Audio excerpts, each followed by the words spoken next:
Since I'm in Vegas this week, we need to talk about the Las Vegas Raiders making Antonio Pierce their full-time head coach and what it means for Raiders Nation. Because back in November, I made a video about Pierce taking over the Raiders when Mark Davis fired Josh McDaniels. And at that time, I said that AP was the Death Row Records version of Dan Campbell.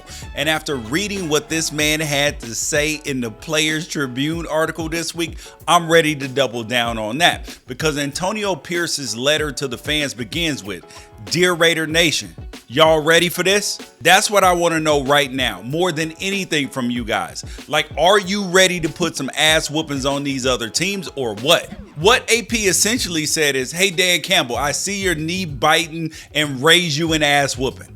I love to see football taken over by people that can't hide their love for football.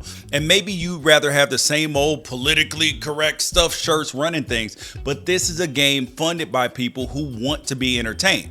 And when you see Antonio Pierce smoking cigars with the players after the Raiders smoked Pierce's old team, the New York Giants, I got one question for you.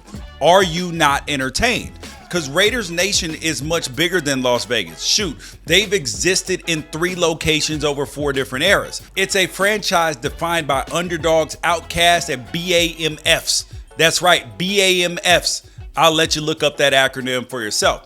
But now the Silver and Black resides in Sin City, and I talked about that in my last video. You have to be an imperfect organization led by an imperfect man, and it might result in a perfect situation. Between the proven motivating tactics of Antonio Pierce, the track record of safeties coach Gerald Alexander, and the steady hand of Marvin Lewis, you know this defense is going to be solid, even within a division with Sean Payton, Andy Reid, and Jim Harbaugh. And who cares if they didn't land Cliff Kingsbury as the OC? Do you really need a man that starts sweating bullets every time his offense gets in the red zone to be in charge of your offense in a city where you can't succeed without a good poker face?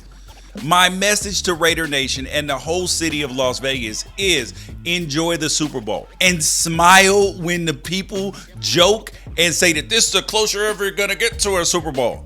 Because who thought an undersized, under-recruited, undrafted linebacker who would ever lead his team to a Super Bowl as a player? Well, Antonio Pierce did. That's who. The same man who grew up in Compton as a Raiders fan. You think he had big, improbable dreams for himself? Imagine how big and improbable his dreams were for Raiders Nation.